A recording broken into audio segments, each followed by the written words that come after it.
Sir, your live, sir. Please go ahead. Okay. Thank you.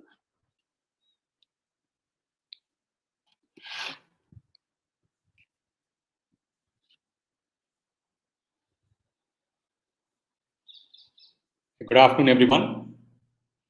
Welcome to the webinar hosted by ekincare. My name is Saravanan Neel. I'm going to be the facilitator this afternoon, and we're going to be talking about mental health conversations matter.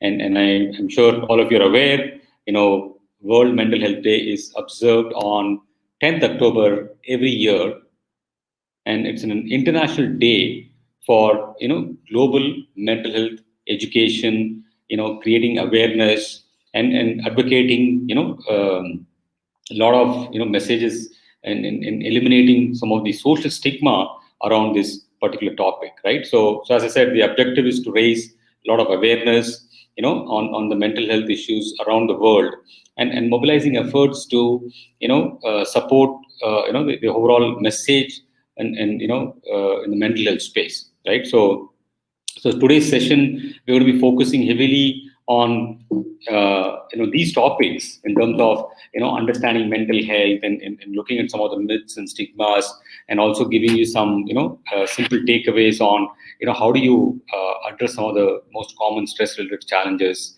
So all of that is what we are going to be addressing today as part of this conversation. Okay, so I want to hear from all of you, right, on the chat, or a comment section. I would invite you to mention what do you think is mental health, right? I'm going to, in fact, I'm going to escape here and I'm going to come back to the chat here to see what people are saying about in the mental health. So if you go to the comment section, you can put in comments as to what you believe is mental health and what is your understanding of mental health. I want to hear from all of you, right? If there's anything you want to share, please feel free to go ahead and type something in terms of what you feel or what you believe or what is your understanding of mental health. Okay, so again, you can use the comment section and and you can put in whatever you think you believe is mental health for you, whatever is your understanding. I want you to put in the comment section.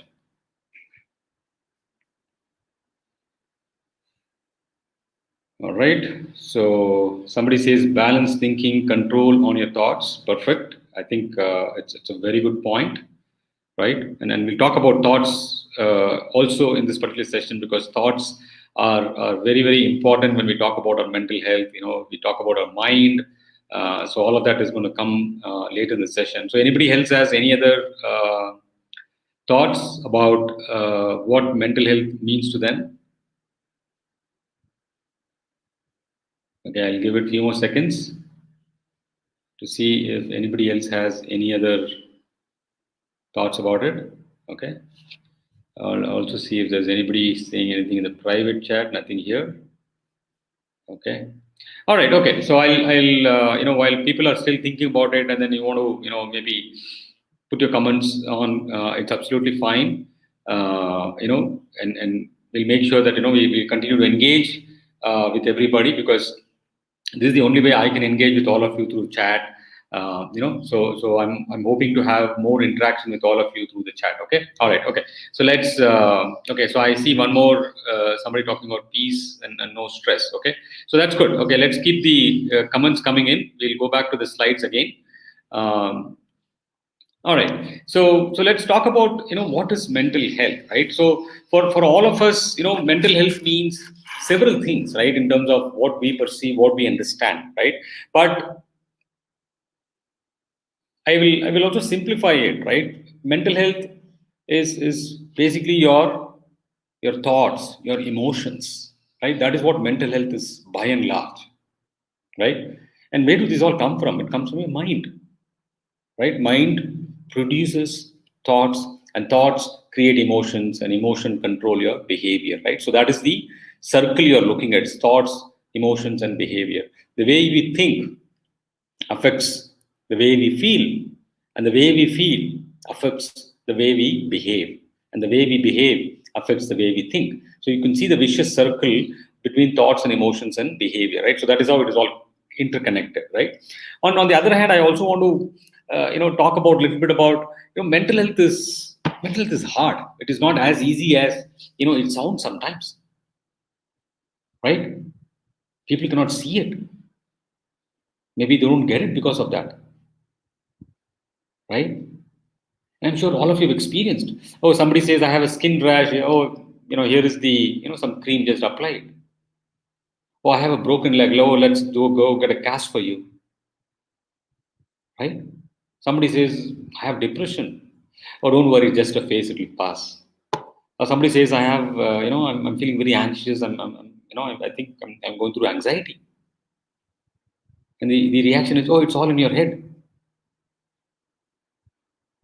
If you talk about a doctor, yes, you should go visit a doctor. If you talk about a psychologist, a counselor, no, not necessary. Don't worry about it. Everything will be all right, right? So that is the attitude we have when we talk about mental health, right? So it's very important to understand some of these aspects as we talk about mental health, right? So similar to our physical bodies, our minds also become unwell from time to time, right? When I say from time to time, what I mean is when you're not able to manage your thoughts, when you're not able to manage your emotions, or there are other chemical imbalance and all of that causes, right? But then I'm keeping it at a level where we all experience certain things at workplace, right? That is what I'm talking about. And it's very important to talk about mental health, right? And we'll talk about that a little more later in the session as well, right? And of course, we also need to take help or get help as early as needed, because the longer you would wait, worse it becomes. It's very important, right? And a lot of studies have said that 1 in 4, 1 in 3, 1 in 5, 1 in 6, 1 in 2. There are several studies. Okay, of course, the slide says 1 in 4, which is based on all the studies.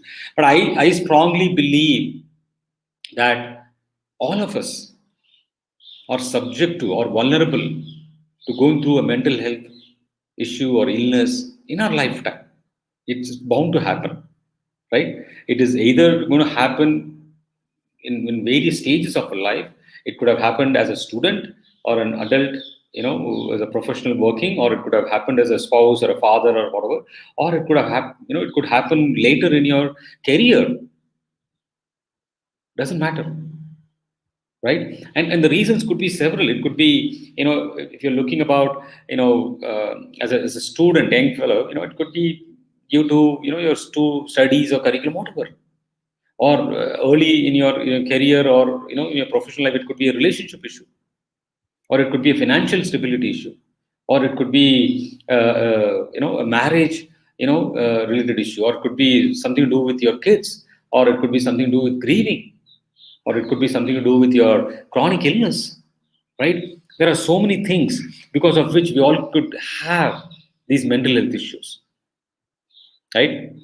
Personally speaking, the first time, I went through a major uh, a mental health issue in my personal life was maybe around 5, 6 years back.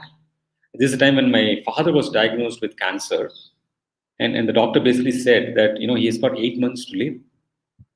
Obviously, it was such a hard news to digest, right? And then, of course, my father, lived for another 7, 8 months, and he passed away. And then this whole, the period was very, very hard, right? And of course, after my father passed away, it's when it hit me. I was almost going through depression for almost 3 months, right? I had several issues, couldn't sleep, I had stress-induced acidity, and several other things, right? And of course, I took the right step of seeking professional help, and I was able to get out of it very quickly, right? So if you think it's going to go away on its own, obviously it's going to take a lot more time. and by the time things will get worse, right? So it's very important to take help very early when you have to, right? So when you talk about, a lot of, in this particular slide, I have, a lot of statistics, right, in terms of, what are the various things out there, right? So one of the things talks about the National Institute of, Mental Health talks about, 6% of adult population are going through some other challenge, and then all these disorders, cost almost 300 billion a year, and there are several studies from WHO, right? Almost 350 million people globally suffer through depression because of, because one of the mental health issues we talk about, right? And other 21% of, mothers who go through something called postpartum depression after the childbirth, right? In fact, 40% of them don't even take treatment, right? And another study from WHO said 7.5% of Indian population suffers from some or the other mental health disorder. And there was another study from National Institute of, Mental Health and Neuroscience, NIMHANS, in Bangalore. They indicated that only 10 to 12% of people actually get help, when they're going through some mental health challenge. So, it's very important to understand, some of these challenges, right? What is out there, right? And we'll talk about, a lot of those stigma related challenges, what people are going through, because of which you're not able to address some of these challenges, right? So next I want to talk about, some of the myths, which is very common, what we see, right? And I want you to reflect upon these myths as you see on the screen, right? So the first one is mental illnesses or mental illness aren't real illness, right? So this is a myth. The fact is, mental illnesses create a lot of distress, and they don't go away on their own, as I said earlier, right? And they are real health problems, and there are doctors, there are counselors, there are support groups, there are other treatments available, right? It's not like somebody's arm is broken, you just say, hey, don't worry, it'll just get better. We don't do that, right? So the fact is, mental illness are real illness, right? Mental illnesses will never affect me. I just gave you one of the examples. In fact, you know, in fact, I forgot to introduce myself, right? So I come from a human resource background, right? So I was doing this for more than 23 years before I co-founded Silver Oak Health, right? And one of the things I always thought was mental health will never affect me, right? Because I felt in my role, I'm meeting employees, counseling them regularly, dealing with their problems.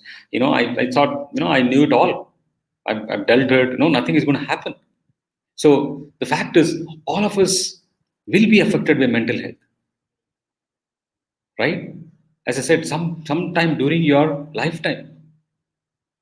And in some cases, it might not be you, but then somebody in your family might be going through, right? Obviously, it is going to affect you as well. So mental health will affect all of us, right? The next is bad parenting causes mental illnesses, right? So the fact is, no one factor can cause mental illness, right? So it could be, several things which come together, right? It could be a combination of the genetics, the biology, the environment, or life experience, right? So in fact, the family members and loved ones, including parents or siblings or whoever it is, they play a big role in support and recovery of somebody who's going through mental health issues, right? The next one is people with mental health illnesses are violent and dangerous, right? Again, this is a myth. The fact is, people with mental health actually become victims of violence, or the other way around. In fact, people who experience mental illness are no more violent than the people without a mental illness as well, right? So this is another myth, right? The next one is, people don't recover from mental illnesses. Again, this is another important aspect, everybody has to understand, because, we all think, oh my God, if somebody has a mental health issue, that's it. They're not going to recover. That's not true. In fact, there are people who live very normal and productive lives in spite of having a lot of mental health challenges. Right? And there is, all of that is possible. In fact, a lot of people, recover completely as well. Okay, so people who experience mental illnesses are weak. That is again another big myth. Because the fact is, stress affects everyone, right? In fact, people who experience mental health issues are probably better at managing stress because they've gone through some, challenges in their life, or maybe they become more resilient in dealing with some of these challenges. Right? So that is also another big myth, right? So then the seventh one, and then we have one more, I guess, okay? People who experience mental illnesses can't work, right? Whether you realize or not, workplace is filled with people who experience mental illness. In fact, there are several studies which have confirmed year after year, more than 50 to 60% of people in corporate have reported that they are going through some severe disorder, mental disorder, while they are still working. Right? So it's very clear that while I'm going through some challenge, I could still continue to do some of my normal routines. I might not be as effective as other person, but then I could still continue to do some of the things what I'm be doing. So that's again another big myth, and I wanted to correct that. Okay, and kids can't have a mental illness like depression. These are adult problems. So the fact is, even children can experience mental illnesses. In fact, many mental illnesses first appear when most of us are young. Right? It might appear very different in children compared to adults. In fact, there are also a lot of disabilities we talk about in children, especially on the learning side, learning disabilities. Right? And these are all related to mental health. Okay. So these are some of the myths I want to talk about as part of creating this awareness, right? And next I want to talk about a little bit about the whole stigma itself, right? One is, we are all in a position where we constantly believe that it can't happen to me. What we call as in denial mode. It's the the fear of not wanting to accept some of these things, right? And we'll talk about some of the perceptions as well in the next few slides. But it's important to understand, stigma and awareness are two separate issues, and they both need to be tackled to burden, to address the burden on the mental health issue, right? It's very important to understand that aspect as well. And if individuals like you and me, right, continue to view mental illness with an apprehension and resistance, it's only going to make difficult, for people to, or people with mental health to, seek help, right? And the reason why they don't want to seek help is they are afraid of being labeled and judged, right? So it's very important to, eliminate those, stigma and taboo. And of course, there are a lot of cultural aspects as well, right? I'm sure all of us have heard that boys, men cannot cry. It shows they are weak. So accepting the fact that you have a mental health issue will show you that you are very weak. All of these things are out there, but none of that is true. You're all human beings. You all have challenges, right? So the need of the hour is to educate, is to sensitize everybody about the signs and symptoms of mental illness. In fact, we'll talk about some of the signs or some of the symptoms of stress as well later in the presentation, right? So there needs to be more open discussion. That is how we are going to be creating a better mental health landscape in the country. So we'll talk about all of that as well. Okay, so here I want to talk about a little bit about a study. Again, it was conducted in 2018. It was called How India Perceives Mental Health, right? So more than 3,500 people participated, across India, various cities, right? And these are public, people. They are not specifically targeting one corporate or whatever, right? So these were anybody in the public, right? So these people could have been working in corporate or working somewhere else, or to be a homemaker over there, right? So they were across across 5 months.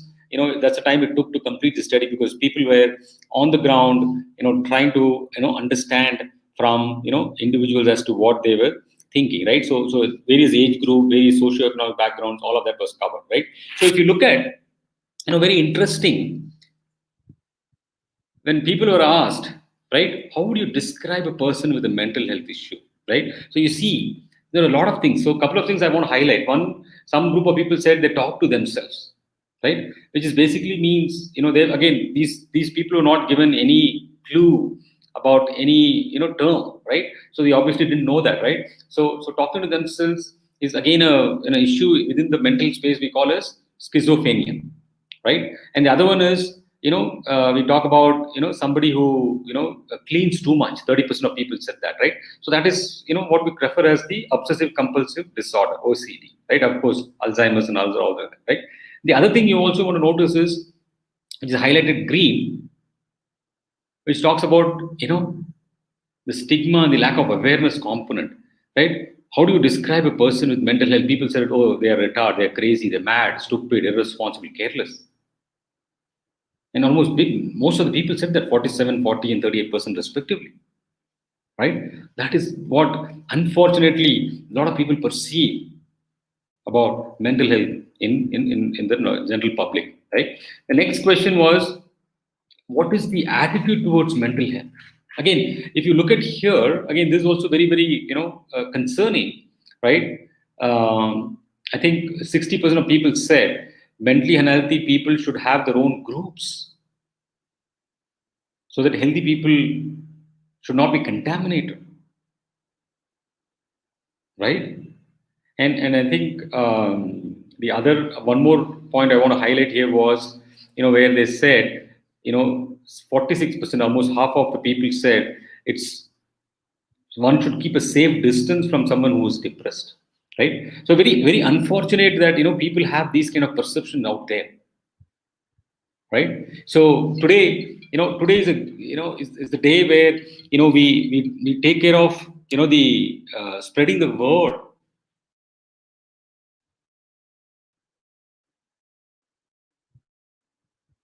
on the creation of awareness in the mental health space, right? Being the World Mental Health Day, right?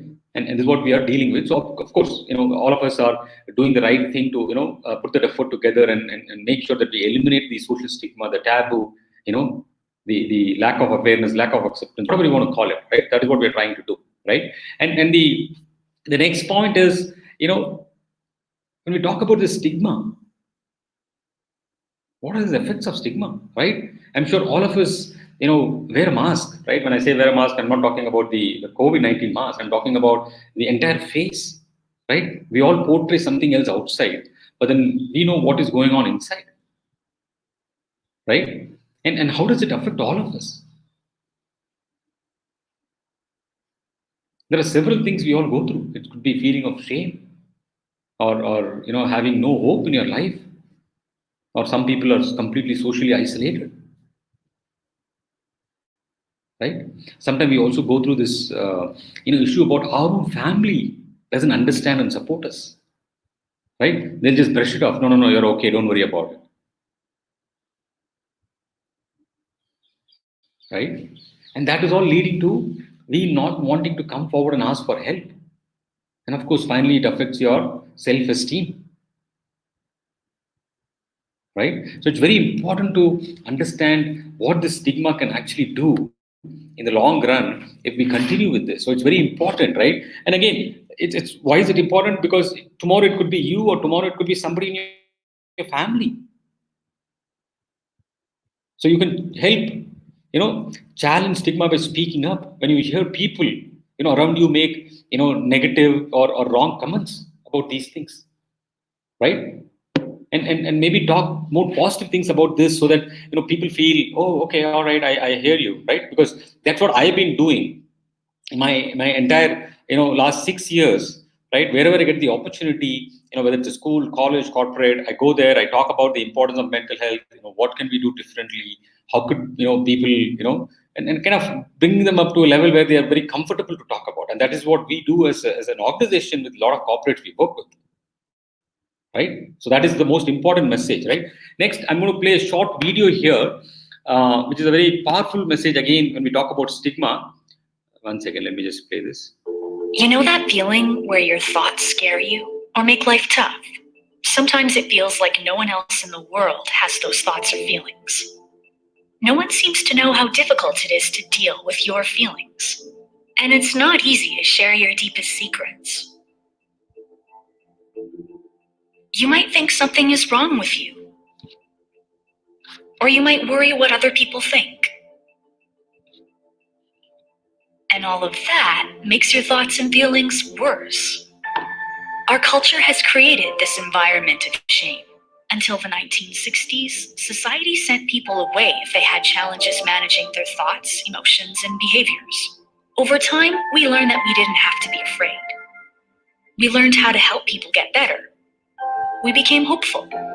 But there are remnants of those images in our culture today, which is why some people still feel uncomfortable talking about it. The stigma has taken new forms too.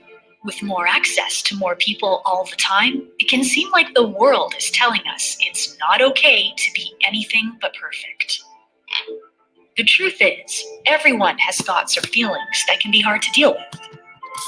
So why do we make it so difficult on ourselves by judging others who could be going through the same challenges we are? What if, instead of seeing labels, we saw people who are struggling and could be there for them so they didn't feel so alone?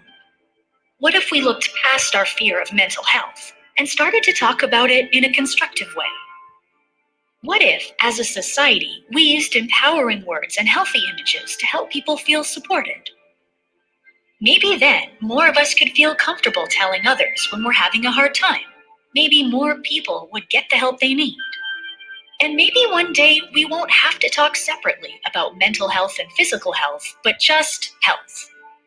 The truth is, each of us has the power to change our culture. Will you join us? Share this video with a kid, your neighbor, a friend, and help us break the stigma of mental health. You know that?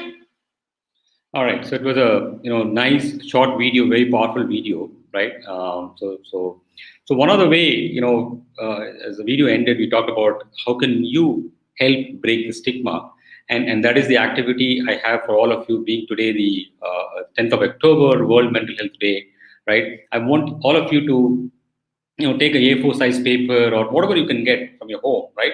And write some message, right, about mental health, right? Creating that awareness, right? The one you're seeing me holding, right? Saying mental illness is nothing to be ashamed of, neither is talking about it, right? So I had actually posted this on my social media on both Facebook, Instagram, and LinkedIn as well. So I want you to, take something, write it down, as simple as small things.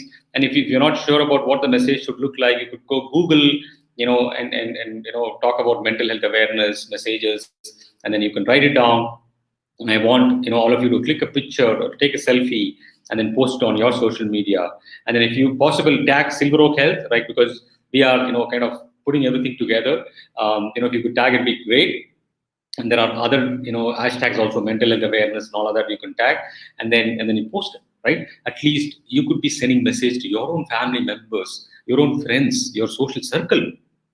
It all takes small efforts from each of us to create little bit of awareness for our own people, eliminate the social stigma what we're talking about, right? So we have to do this. So I request all of you who are in the session today to do this after the session, so that we can do our bit in creating that awareness on this special day of October 10th, World Mental Health Day. All right. So that is a small request from from Silver Oak Health for all the participants. Okay. So next we'll talk about what are the things we can do, right? While we talk about some of the challenges, let's the second half of the presentation I want to talk or spend more time talking about what is thing we can do, right? Of course, one of the things very important is self-care, right? Making yourself a priority is very important, right? It's very important for us to reach out, but then reaching in within us is also very important. What we call as self-compassion, right? I'm sure all of you are familiar with compassion, right? Of course, self-compassion also you've heard about it. Probably you don't use it in a day-to-day word. Sorry, in your sentences, but then we're all aware of the meaning. So I'm going to explain compassion and self-compassion so that you get a good idea of what it is, right? So compassion is the ability to show empathy, love, and concern to people who are in difficult situation, right? And we all do that, right? When somebody comes and tells us, a friend or a family member comes and says, "Oh, I'm having a bad day," and then and generally we are very compassionate with them. I say, "Oh, don't worry, it's one of those days. Things will be okay." We kind of give them some positive encouragement and tell them nothing to be worried about, right? But and okay, so that is compassion, right? Self-compassion is nothing but showing those same empathy, concern, and love towards ourselves. That is what we call as self-compassion, right? And what we found was, while it is very easy and natural for us to be compassionate with others, when it comes to self-compassion, we kind of you know struggle with it. We feel self-compassion is an act of self-indulgence or a selfishness or a self-pity. In fact, we end up doing the opposite of self-compassion to ourselves, right? In fact, what we'd like is we would like to treat ourselves the way we would treat our friends or family members when they are in a difficult time. But then we do the opposite of it. We treat ourselves worse than what we would treat our enemies. Probably none of you notice this, but then this is what happens. There's a constant chatter going on in your head. Oh, you don't deserve this. You're not good enough. You can't make it. Why are you even trying? Right? Questioning your own self-esteem, creating self-doubt. Right? And that is what we are talking about. We are hard on ourselves. If a friend comes and says he's having a bad day, we don't respond saying that, oh, of course, what else do you expect? We don't tell that, right? We're always very nice to our friends and family, but then we are not nice to ourselves. So that is what self-compassion is all about. Be compassionate to yourself. Make yourself a priority. Next time you catch yourself having those negative self-chatter in your head, you stop it and say, hey, I am doing the best I can in given the situations and circumstances I am in. Right? So you need to tell the messages constantly so that you can start accepting for who you are, what you're doing. Right? So that is what is self-compassion all about, right? So just remind yourself, you want to be treated the same way you would treat somebody else, your friends or family members who you love, right? So it's all about wearing your oxygen mask first before you assist others. I'm sure, it's been a while. We all took a trip in the plane, right? These are some of the safety instructions we all hear every time we fly, right? It's the same analogy. Take care of yourself before you take care of others, right? You can't pour from an empty cup. You need something inside this, right? So that is what I'm talking about. Self-care is very, very important. Take care of yourself before you take care of others, right? And when does mental health need attention, right? There are several things on the screen you could see, whether it is anxiety or depression or having emotional outbursts or physical symptoms in terms of sleep or weight-related challenges or substance abuse. There are so many things, right? But I will simplify it. Anytime you believe that you're not able to focus, your thoughts are going crazy. There are too many thoughts coming and going. You're just not able to be in the present moment. You're not able to focus. That's when it needs attention. And most of you who are attending this session probably already have access to EAP program through the ekincare app. I'll talk about how do you access all of that towards the end of the session as well. And you can reach out to a professional counselor. And these are people who are qualified, who are experienced to be non-judgmental, to be compassionate, to be empathetic. Right? And of course, they're also, as I said, they're going to be completely non-judgmental. So you don't have to worry about oh, what is this person going to think about me if I talk about these issues, right? And of course, everything is confidential as well, right? All right, so we'll make a quick jump into the symptoms of stress. Okay, this is one of the most important aspects in most of my presentations I talk about, because today a lot of us are able to understand stress. In fact, stress has become such a common household term, right? My wife works for a school, right, a preschool, where she deals with all those 5 6 years old, right? And these kids sometimes tell her, Miss, you're giving too much homework and you're stressing me out, right? So they understand what stress is. They understand when the pressure is high and the resources are less, it causes stress, right? So they understand and everybody gets it, right? But then what they don't get is, what are some of the most common symptoms of stress? When you experience stress, what is that is messages we are getting, so that we can actually do something about it. But today, none of us even know the symptoms. So we have bucketed them into 4 buckets: physical, psychological, cognitive, and behavioral. Okay, so I'm going to talk about some of the most common physical symptoms, right? It could be tiredness, fatigue. It could be muscular aches and pulls. In fact, I used to get this muscular aches and pulls a lot. And I always used to think, before I came to this field, earlier I used to think, oh, it is the way I slept the previous night, my pillow was too high or too low.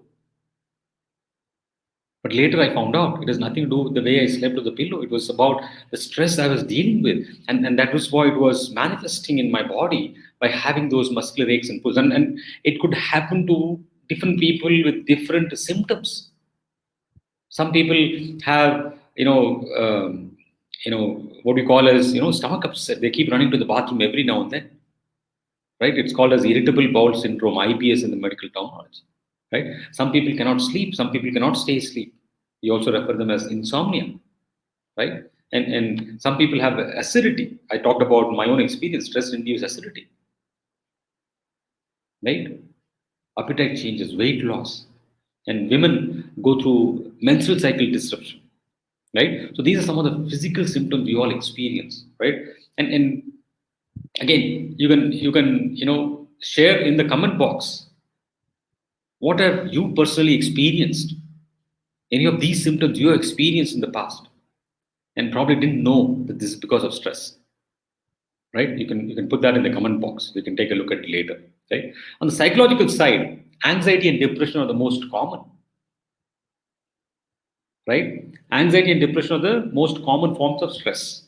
It's almost like two sides of the same coin, and stress being the coin, right? Of course, there are several other, psychological effects, but then anxiety, depression, most common. I'll also distinguish between these two as to what they are, right? So anxiety is always about the future, the unknown, something yet to happen, and we worry about it a lot, right? We call them as what ifs.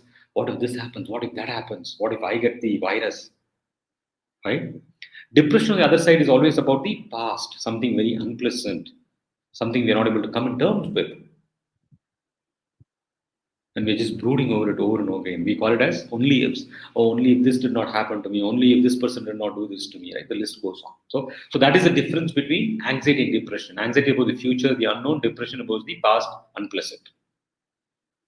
Cognitive, right? I'm sure all of you have experienced this. When you're going through stress, you're not able to focus, you're not able to concentrate, you're not able to make decisions. Your mental clarity, memory, all of that suffers.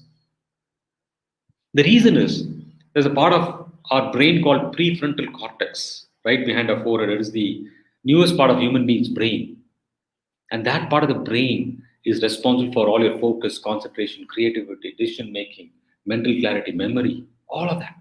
It's also referred as the chief executive center of the brain because of the important function it does, right? So the moment we encounter or undergo stress, your prefrontal cortex shuts down.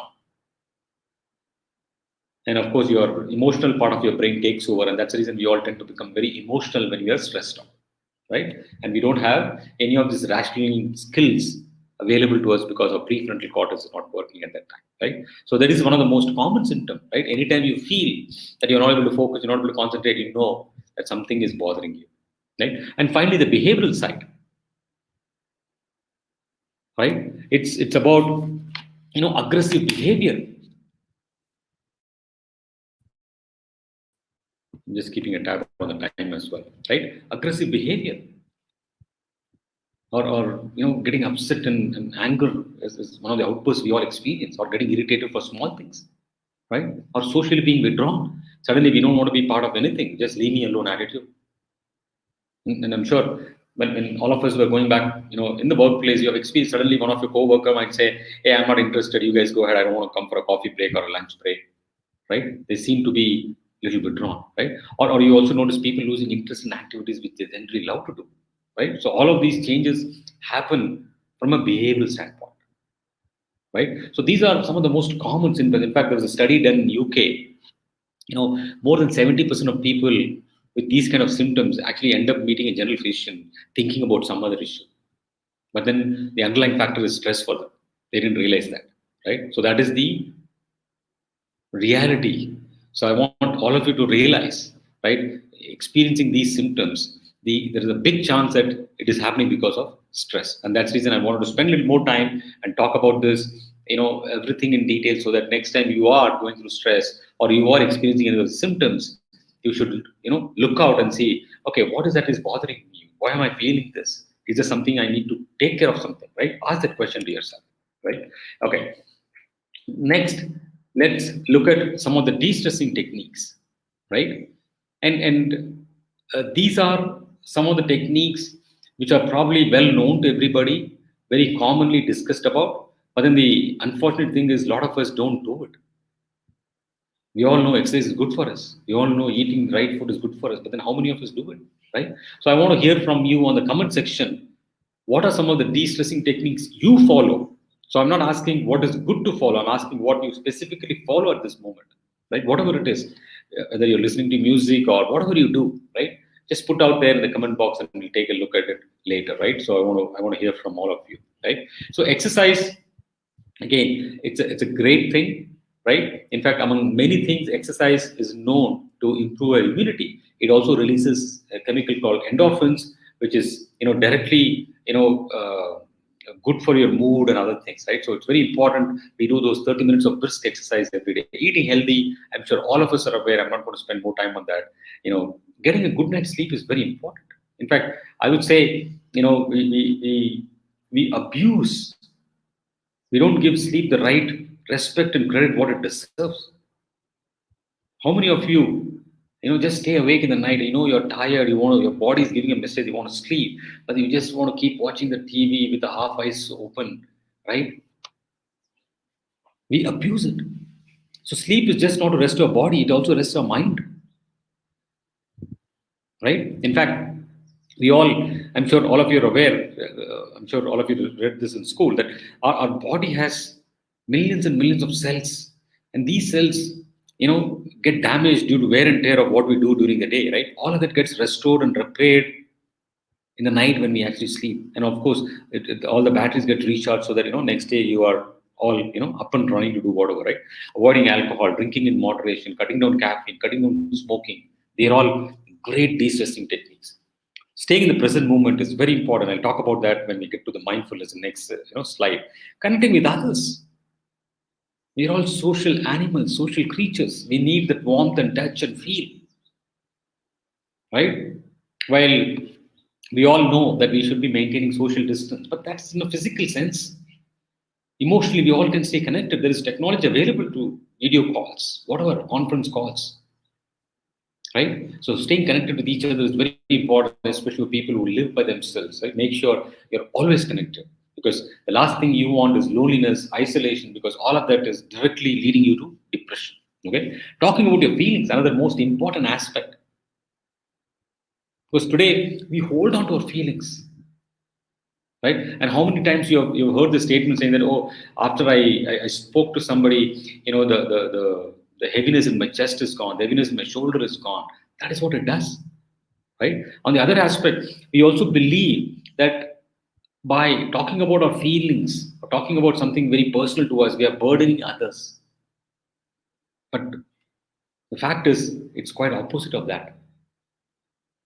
Your friends or family members or loved ones will be flattered if you trust them and you confide in them about some personal issues you're going through. And put yourself in that shoe. A friend comes to you and tells you, hey, I want to talk to you about something very important which has been bothering me. I hope you can, have some time to listen to me and help me. Right? You say, oh, absolutely, please tell me, what can I do for you? Right? So even your loved ones will be actually flattered that you chose them to do this, right? And that only strengthens your relationship with them, right? So next time you want to talk about something, don't hesitate. Just go and talk about it. Of course, you pick and choose the right people within your friends or social circle you have, right? Keeping a positive outlook is very important, right? We are living in midst of a pandemic. I know it is hard. It's so easy to, get drifted away in being negative. Oh, this is not happening, that is not happening, government is not doing this, no test is happening, whatever. There's so many things we can complain about. But let me give you just example of one other pandemic which happened 100 years back called Spanish flu, 1918 to 1920. More than 50 million people lost their lives. Can you imagine 100 years back? No technology, no communication, no transportation, so many things. No, your medical field was not so much advanced. We have come a long way. Tough times have defined us. After every storm, there is sunshine. After every winter, there is spring. Right? So human race is, resilient. We are the most successful species on earth today, right? So there are so many things to talk about from a positive aspect, right? So it's all about how do you look at the glass, half empty or half full, right? That is what something you need to ask yourself. And I hope you're putting in the comment section about some of the techniques you personally use, which is not being covered here. It'll be great to learn that, and I'm sure others can also benefit from it, right? Taking a break, unwinding, what do you do outside work, right, is very important. It's very important for your mental health. So make sure you have a hobby or you something you're passionate about. Very small, big, doesn't matter. You could sing, dance, gardening, whatever you want to do. Right? We talked about self-compassion already. We talked about seeking professional help also already. So, these are some of the most common de-stressing techniques, scientifically proven as well. Right? It all works. Again, if you're already aware of it, think that as a reinforcement of what you already know. Okay. All right. Next, I'm going to do a small, exercise. So I'll put a timer here so that I know, how long, maybe 2 minutes or so. Okay. All right. So what I want to do is, I want all of you to just, just get up from your chair a little bit and then push yourself forward so that you're sitting on the edge of the chair, so that you're separated from the back of the chair, and make sure your back is straight, your chin is parallel to the ground. Okay, and make sure both the feet are on the ground.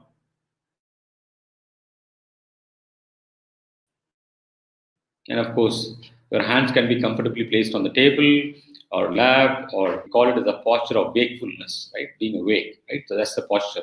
So once you're ready, I want you to gently close your eyes, right? And quickly let's scan through our body, starting from our head, our facial muscles, our jaw, our neck, shoulders, back, abdomen, your hip, your thighs, your knee, calf muscle, and your feet. Just make sure that your complete body is relaxed, right? If you feel anything, just wiggle out so that you make sure that you feel a lot more lighter than what you normally feel. So that's the posture I want you to get in. Once you're ready, I want you to bring your attention to your breath, right? As you breathe in and breathe out, just observe your breath as it enters your nostrils.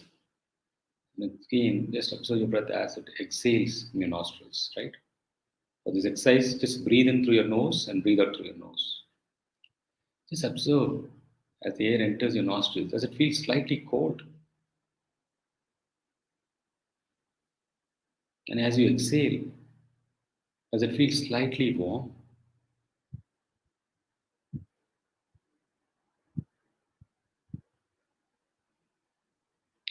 And where do you feel your breath inside your body? Is it the upper part of your chest? Or is it the lower part of your abdomen where you can see or feel your stomach rising and falling as you breathe in and breathe out?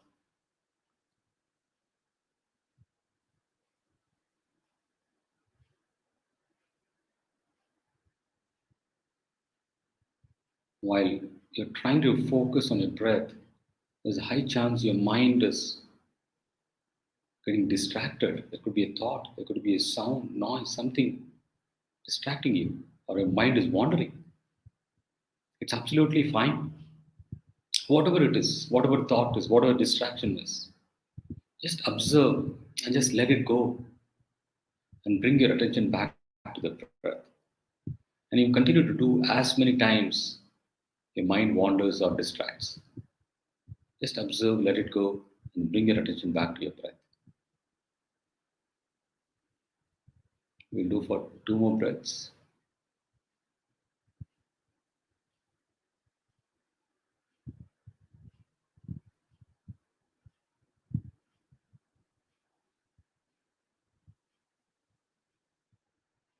All right, when you're ready, you can gently open your eyes and bring your attention back to the screen.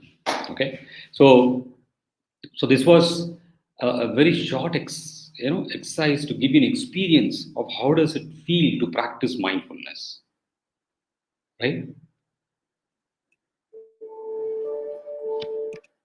So what is mindfulness? Mindfulness is all about being aware, being in the present moment. Right? Why is it so important?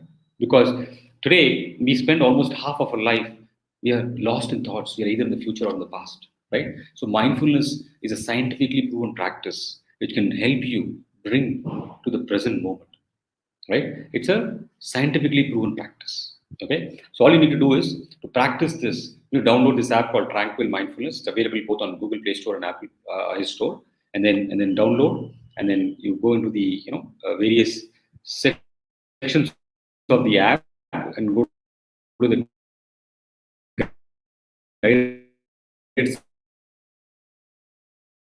So it's a very simple, easy to app, and then you'll get step-by-step instructions of how to practice mindfulness the way I was giving instructions in the last 2 minutes. The same thing, it's done in a very professional environment, the background music, and people are listening and people are following. There's a lot of and they're benefiting out of it. I'll talk about some of the benefits as well, right? So that is what you could be doing when you practice mindfulness. Okay. So these are some of the features of the app. Once you download, you'll notice it, right? So let's look at what are the benefits of mindfulness, right? Again, these are tried and tested in clinical, non-clinical workplace settings, right? So I'm going to talk about some of the benefits highlighted here, right? One is to do with your physical health. When you practice mindfulness, very simply, the act of being in the present moment. We all have that, but then we just don't know how to do it because we have lost it, right? So this practice actually, the formal practice brings you to the point where you could be present, right? So helps by practicing this, there are certain hormones released in our body, helps cut down cardiovascular disease, hypertension, diabetes, improves your sleep. There are so many things it has to offer for your physical health. And similarly, on the cognitive side, we talked about the prefrontal cortex, responsible for focus, concentration, creativity, decision making, mental clarity, memory. All of that can be improved by practicing mindfulness, because when you practice mindfulness, the prefrontal cortex part of your brain lights up, has more access to that part of the brain, and it remains active even in stressful times so that you can make better decisions, you can be more focused. All of that could change when you practice mindfulness, right? So again, it's a scientifically proven practice, it's a secular practice, right? And anybody can do it. All it takes is 5, right? Make sure you always do it in the morning, because otherwise if you do around the workout, exercise, what you're doing, just spend 5 minutes or 10 minutes doing that, right? Again,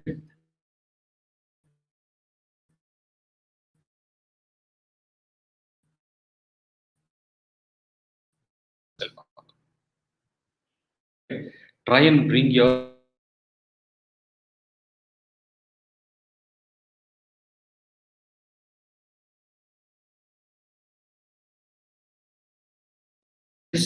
start a small practice, and keep on. After a while, is what starts as a practice, we become a way of life, right? So mindfulness is a way of life, right? Then you automatically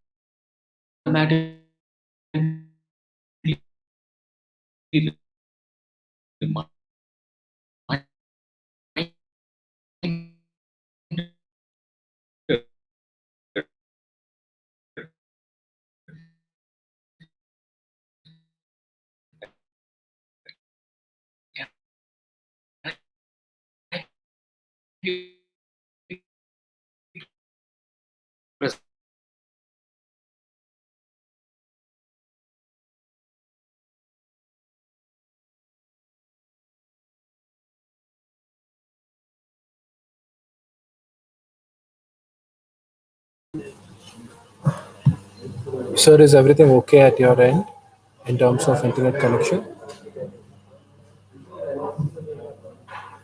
is not to seek help, right? It's very important that we okay. Screen sharing here, and then we'll open up for questions. Um,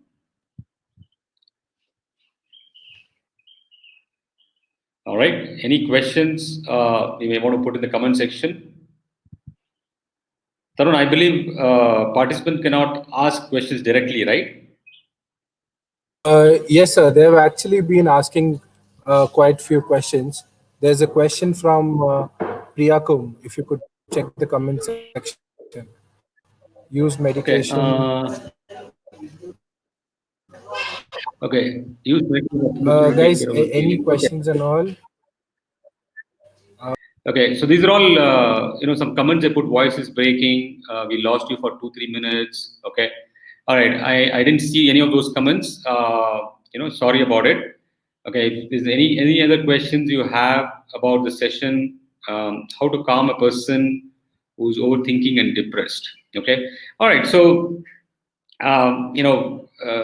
it's kind of tough what you're asking for, right? Because I am overthinking, and at the same time, how can I be calm as well, right? So one of the simplest thing what we always tell people is to come back to the present moment, because when I'm overthinking, I'm somewhere else, right? I'm thinking about something which is yet to happen, right? I'm contemplating in my head, oh, what if this happens, what if that happens?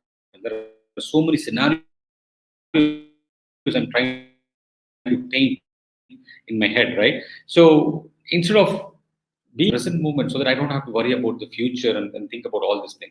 And how can I come back to the future? Very simply, right? It's what we call as grounding exercise, and we use that by using our five senses. What are those five senses? The ability to see, touch or feel, hear, smell and taste, right? So look at around you and say, what are the five things I can see? What are the four things I can feel? What are the three things I can, smell? What are the two things I can taste over there? So using your five senses, if you the moment you do that, you will come to the present moment, right? So it could be helping somebody coming to the present moment, right, which will reduce their anxiety or depression, right? Because when you're anxious, when you're depressed, staying calm is very hard. Only when you come to the present moment, you could probably become more calmer. Okay. All right. Any other questions?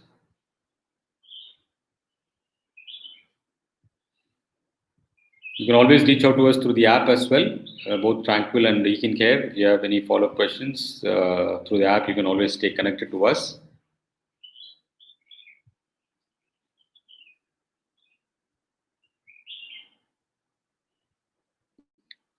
Yes, so somebody is talking about the app. Yes, the ekincare app has a slot where you can book appointments to speak to our counselors. So all of that is features are available inside the ekincare app, subject to your organization as subscribe for that. You'll get access to that.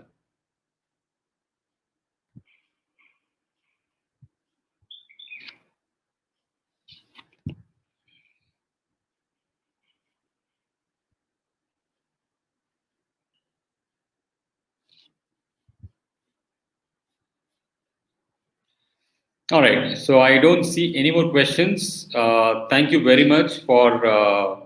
Okay, so someone I know is taking meds for depression. How long that can? Okay, so see, when we talk about these issues, it could be mild to moderate, or it could be moderate to severe, right? Depending on the situation, they could be on medication for a short period of time.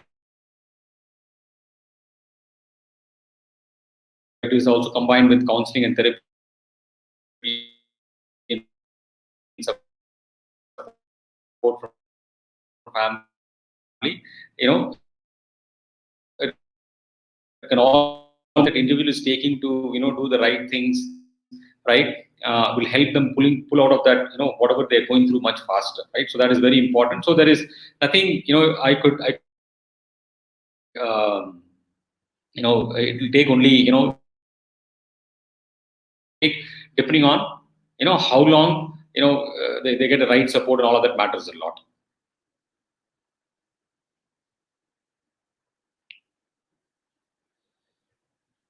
All right. Okay.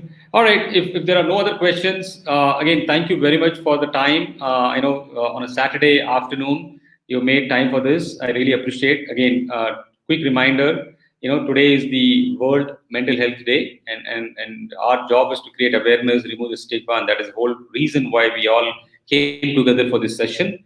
Hope you enjoyed, and hope you got something what you're looking for. And I continue to work with you, and I'm hopeful that we will speak again in further more sessions similar to this. All right. Thank you very much, and have a good weekend.